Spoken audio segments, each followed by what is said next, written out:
we're fulfilling a promise. It's what day of the week is it? I don't know. Tuesday. Tuesday. Yoga. Tuesday. We had somebody who asked on the last Friday video about the state of the collection. And I said, well, okay, we'll do that. So we're going to do that. So, I don't know. It's interesting. But since we're talking about watches, we should do a wrist check. I posted on my Instagram again. So, That's pardon me. That's a 6138-0010 JDM speed timer from 1970 November. Yeah, that's what it said. All right. Cool. That's a nice one. Yeah, I like the hands on it. You can actually see it. Yeah, that's one of the ones that came in pieces a long time ago. Somebody had tried to do some work on it, and it literally was in a box in pieces, like just a box of pieces. And I was looking at it. I'm like, I think the whole watch is here. That's crazy. And so I had some time. It was like on a Saturday afternoon or something, and I started fiddling and pushing, and I had to replace a couple of parts. It had a spring was all jacked up, and it was missing something else. I don't remember what. Nothing major though. But I just basically I cleaned the movement, which is already in pieces, and put it together, and there it is. What are you wearing? I'm wearing the almighty jumbo. Yeah, I love the jumbo. I like the yellow. You do? I like the yellow and the blue. Yeah, this is another one actually. So we're both wearing 6138s, and coincidentally, that was not on purpose. That was not on purpose. And this one also arrived in pieces. This came from a watchmaker's estate down in Denver, and somebody must have brought it to him when it was still relatively new. This still has bits of the caseback sticker, but the chronograph wheel had failed, and so he had taken it apart and never put it back together, never repaired it. The customer never picked it up, or I don't know. And so it came to me, and it was in pieces, and I cleaned it, and I replaced the chronograph wheel, and here it is. It's a really, really nice example. This has my custom Stellux taper H-link on it. It did not have the bracelet on it. But so I'm the one who rigged up this idea of putting a taper H-link on these, and I think it works pretty well. Okay, so we're going to pause, and we'll talk about the state of the collection. And also at the very end of the video, we're going to do a two-part thing. We're going to talk about some more watches that we're putting up for sale, and we're gonna look through them and see what we can see. Okay. First, I want to reiterate that it is summer vacation and children are home. Yep, it's true. So I mean, it is what it is. So you're going to hear some squeaking, possibly. In any case, state of the collection used to be way back. When I first started collecting watches, my lovely wife bought me this box. But of course, me being me, I shortly had so many watches that I had to buy a second one. But I swore to her my collection would never exceed those two boxes. I lied. Until he had a pile of watches on top of them. But I looked recently. We're cleaning up because we have to get new carpets. And I looked at the box and I'm like, the vast majority of these I don't wear. So I actually, and even with this, I could strip it down even further. But these are the watches that I wear now. Oh, Jesus. The dog found a cat. Okay. But first, Sabrina, you want to talk about your watches? Even though... But they're all the same. Are they? Yes. No, they're not all the same. They are. No, they're not. Here's the space where the camera is seeing. It's right there. They're all the same. They're going to hear the same thing. Why? What do you mean they're going to hear the same thing? Because, I guess not everybody's been watching this forever. Let's pause this and... Okay, here's my stuff. Okay, yeah, these are Sabrina's watches. Over the years, as watches have come and gone, every now and then she'd look over my shoulder and grab something. And so these are the watches that over the years she has hoisted. Well, mostly. Mostly. So this was the first one. The first one ever. And can they see it? Oh, let's see. I can see it. There we go. This is a 6105 6000. It's a dress watch. It's from June 1968. This one came in a watch lot, literally of junk watches, including, this came in the same watch lot as which one of these? This one came in a watch lot with, gosh, I think it's possible it came in the watch lot. They were around the same time. I think they came in the same lot.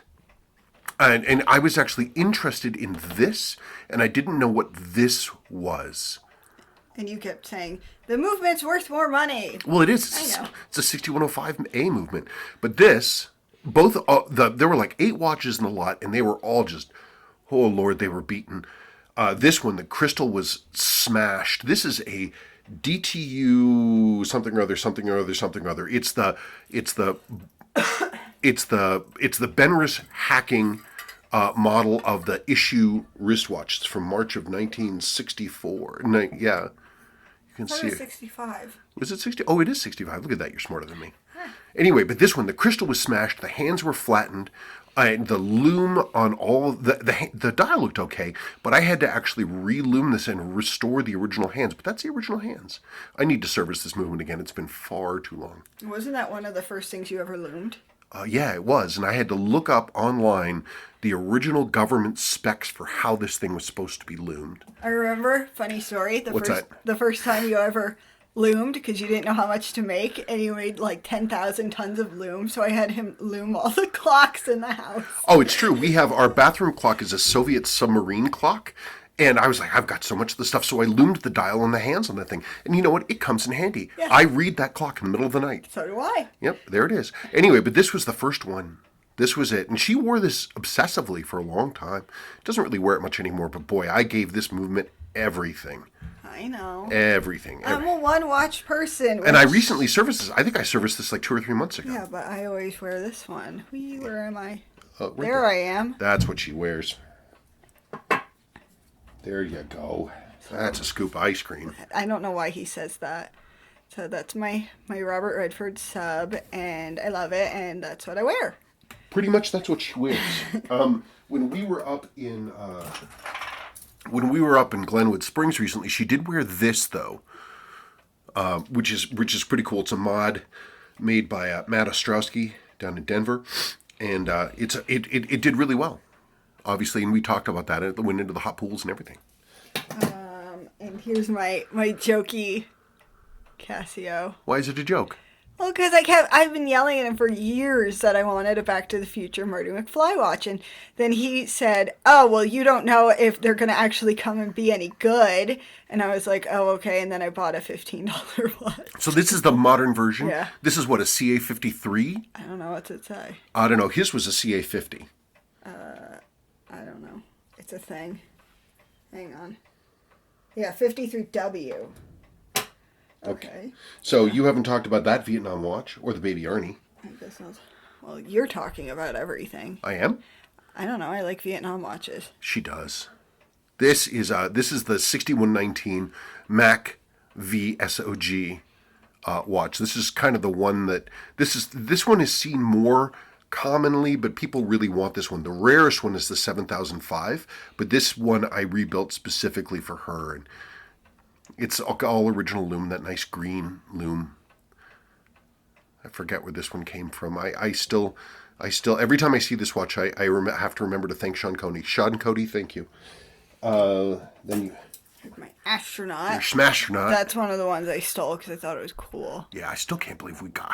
Did I find that in a junk lot? No, I think you bought it from someone. Really? But what was cool about this is that every now and then I have all these different parts sellers that I talk to.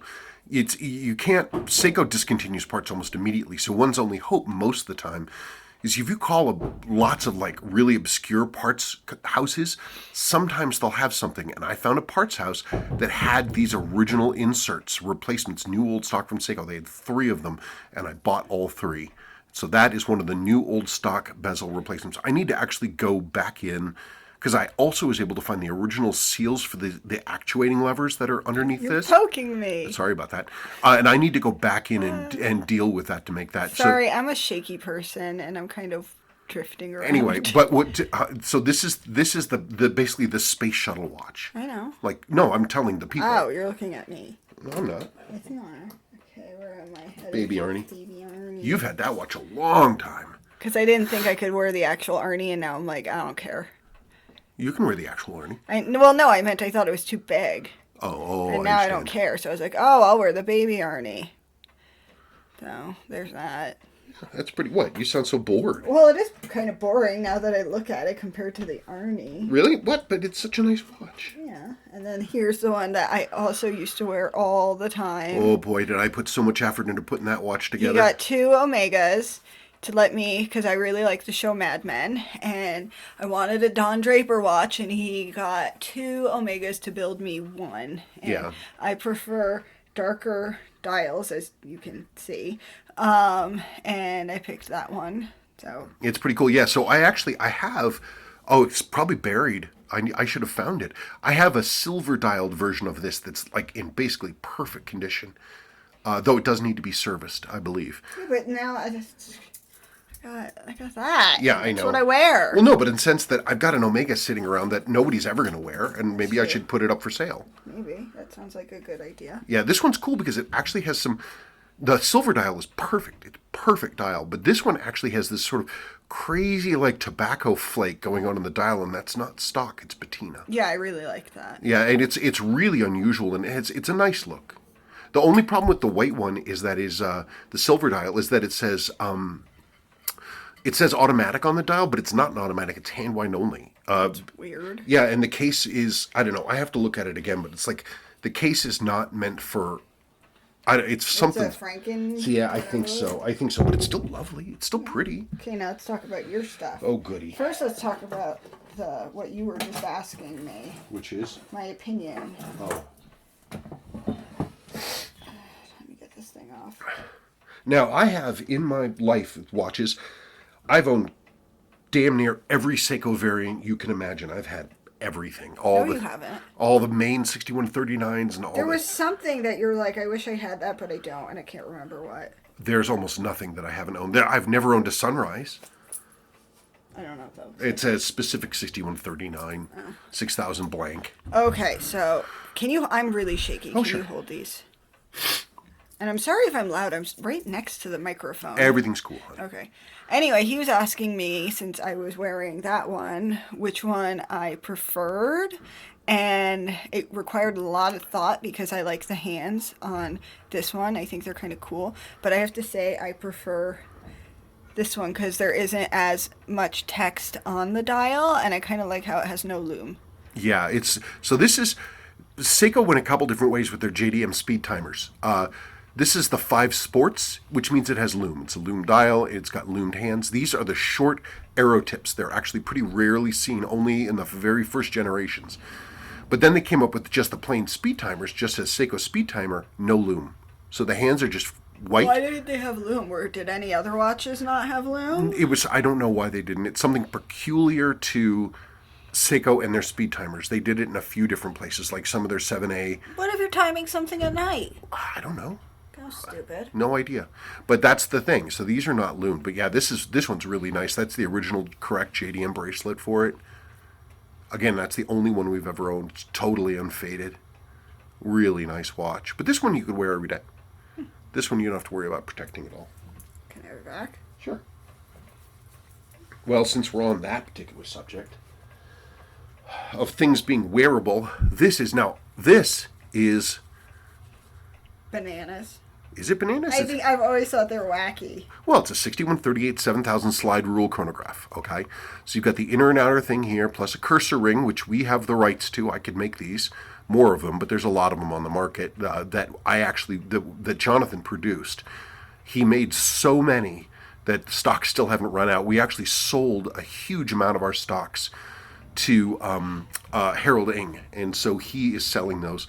Next time I make these, if I ever make them again, I would consider making them the pale blue that the originals are, but people might try to sell them as originals. Anyway, I've owned a good number of these, but this one I really like because this one came in to me from Sawbrook. Sawbrook got it from another person who got it from Jonathan, and it has some real Jonathan touches on it, but one of the things is that this is a new old stock cursor insert. I mean, there are good aftermarkets made now, but that's real. That's the genuine thing. And the big deal about genuine inserts from Seiko is the anodizing is really, really, really durable. I just think it's a really lovely, classy, elegant watch. But would somebody actually use it for... And what is the time difference no pun intended, between that and this. Well, I mean, Casio came out with this stuff in the late 70s and into the 80s. When did that come out? This was 1970 something, but I mean, you started seeing slide rule watches in the 50s, especially into the 60s. I don't know. I talked to a guy who was a Navy pilot who owned 3 of these things, and he said he used them. My problem is it's too small. I can't read it. Can't read it. Too small, but I think it's a lovely watch. And there's a lot of things I think are really cool. I love the subtle curve to the insert. I think it's neat. We have some of the standard stuff. 6105, 8000. This one has a service style. But what's nice, though, is that the loom is completely original. It's in nice shape. And the case is original polish, but it's wearable. It's nice. The cool thing about this is that the case back date on this is really early. It's March 1968. It's the 567th one of these produced. Really, really, really, really early. But, usual thing. I like my watches to look mostly stock, but be able to be wearable. This watch, again, original, but it came to me with the movement was totally destroyed. Absolutely, completely, 100% destroyed by water intrusion. Got it from the original owner. He had a Rolex for many years, and he put this away, and then his Rolex had to go in for service, and he pulled this out after decades in a sock drawer, and he came in, and all of a sudden, the watch had water in it because he went swimming with it. So this actually has one of my modified movements. This has a 6319 in it with an added hacking lever and jewels on the mainspring arbor. So this looks dead stock on the outside, but it is, believe me, it is more of a racer underneath. 1977 6309. I need to actually service this at some point. And this is, for modern Seiko high beat divers, there you go. The OG BDX 001. I had one a long time ago, but the guy who bought it new took a Scotch-Brite pad to it, and it drove me nuts, so I sold it. Well, and you didn't like the person. I didn't. Well, that's the thing. If I buy a watch from somebody I don't like, I can't keep the watch. But then this... bought from a very nice person, and this is really great. I serviced this watch, I don't know, like 3-4 months ago. This one's a keeper. They don't make them anymore, and it's so nice. It's such an elegant watch. And Seiko did really well with the nice, slightly tan loom. It's a classic. This is another one of my stealth mods, like the 6105 here. This 7549 7010.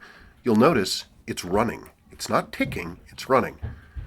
This watch I actually built completely out of parts. Over the years, as parts came to me, a dial here, a handset there, and a junk watch slot, case there, that kind of thing. And I built this. And this also has a 6319 movement in it with a hacking lever added and a kanji day wheel. I do all kinds of crazy stuff to make this work because the pinions and stuff for the hands, the hour wheels and everything, cannon pinions, are a different size. So I had to do this thing where I hunted down all these original parts to be able to convert a mechanical 6300 series movement to take these big torque 7549 hands.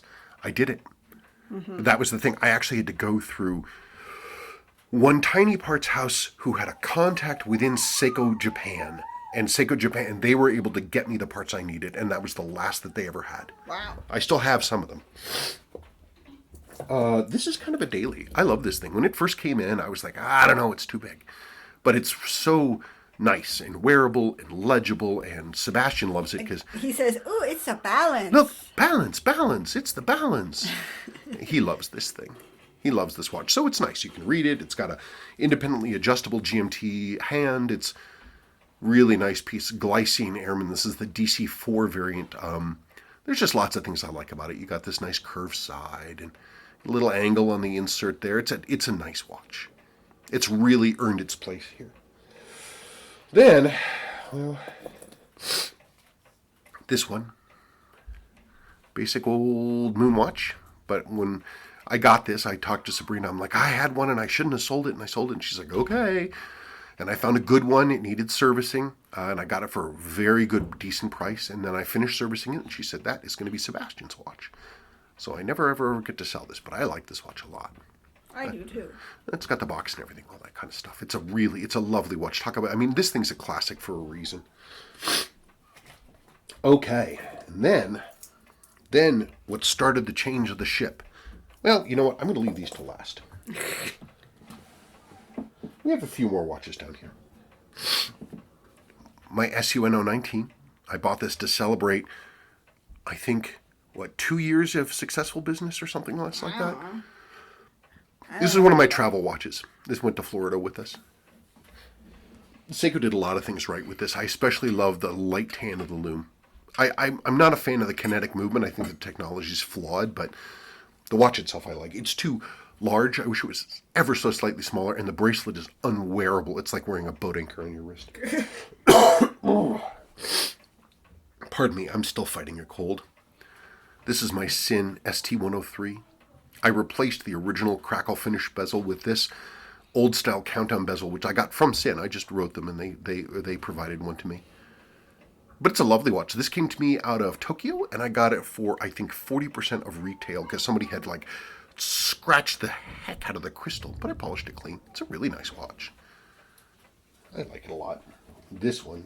I like that one a lot. Yeah, this is a special watch. I got this from a watch seller on Reddit, on the Watch Exchange subreddit. I was wearing this watch the week my father passed. But yeah, I like this watch a lot too.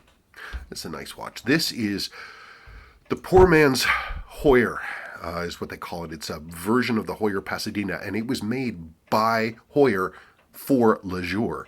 So these were sold out of mail order catalogs and stuff like that in the 80s, late 70s and early 80s. Stainless case. It's made by Heuer. It's a Valju 7750. Nice, and I serviced this one. It's been a good number of years, though. Might want to think about doing that again. Yeah, so I wear this. It's a lovely watch. I think it's really cool. These are gaining in value, and they should. Where's your Pogue? Huh? I don't ever wear the thing. It's in the safe. Okay. Well, I mean, you can take it out. It's right over there right now. Well, you said it's... It's a keeper. It's not a wearer. No, I never wear it. Just I figure people would want to see it. Well, we can certainly show it to them. My SKX 007. This is the classic. Everybody should have one of these if they're into dive watches, because this is a true tool dive watch, in my opinion. That's the real deal. Can't go wrong. My two G-Shocks. There they are. My two G-Shocks. This one was a Christmas present. It cost $49 at Target. And this one, Sabrina found at Arc Thrift. How much did you pay for this? I don't remember. It was like $7, I think. I found that? Yeah, I think you did. One of us did on that trip to Arc. I don't know. Because I never find watches at Arc. There. Woo. He doesn't wear it, but I know people like looking at it. I wear it every now and then.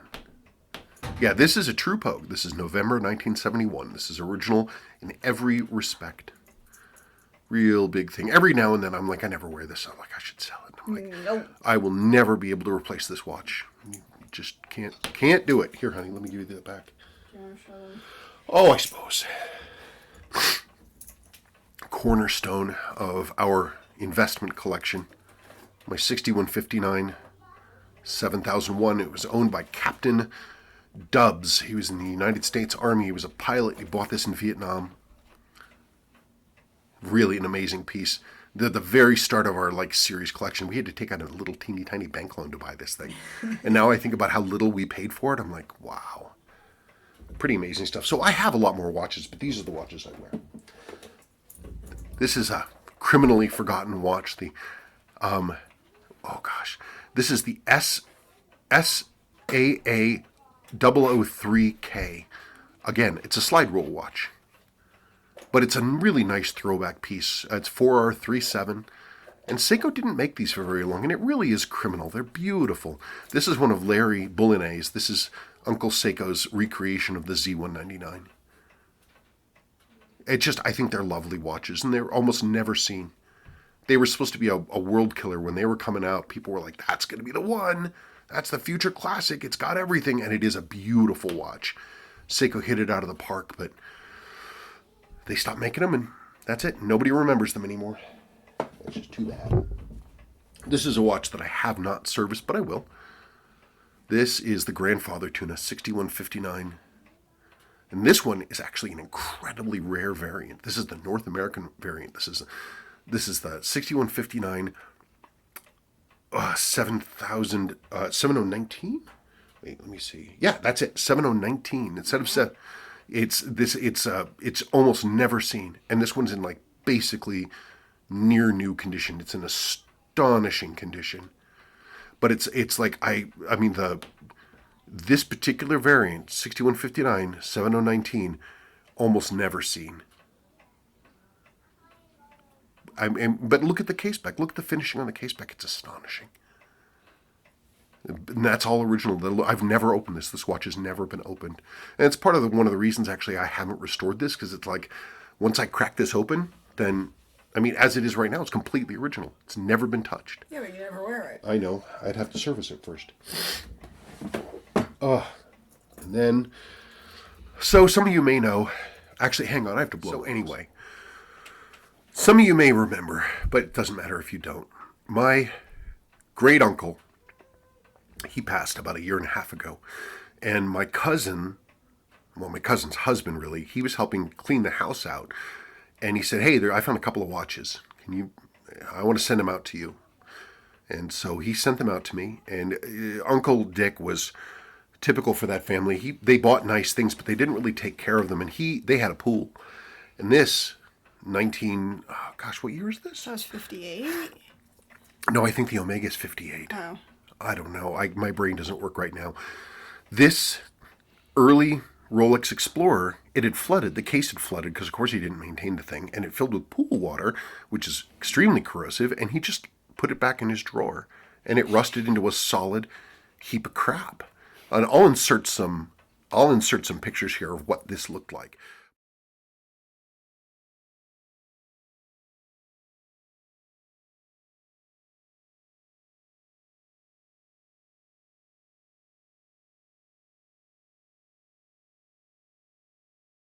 But I'd never personally dealt with Rolex before. I'd never handled anything with it. And so it really piqued my interest. And I put way too much time and effort and money into restoring this watch. I actually managed to get a majority of the movement clean, and it was a block of rust. And that's the original movement. I mean, I had to swap a lot of things, like all the wheels were changed, and the balance was changed, and balance cock, and but a lot of the movement is intact and original to this watch. Rolex Explorer. So anyway, the first time I had one of these, and I really got to see what they were about. Beautiful old school movements. So I was like, and so I kind of got curious about them. Then I wanted to add something a little bigger. I had an opportunity to add a standard sub. This is a 16610 from the early 2000s. It's standard sub. It's a very nice watch, and they're accurate as heck. And gosh, the prices on these, though, man, I just don't understand the prices on Rolex. And they have all this artificial scarcity stuff going on, so it's like it's impossible to find any of the new ones. I don't know, it's bizarre. Anyway, it's a very nice watch, extremely legible, perfect size, 40 millimeters, love it. Then I built this 5513 out of bits, out of parts. So this was literally, I built this out of parts. The dial came to me from one place. This is an original handset that I loomed to match the dial. Again, too much money.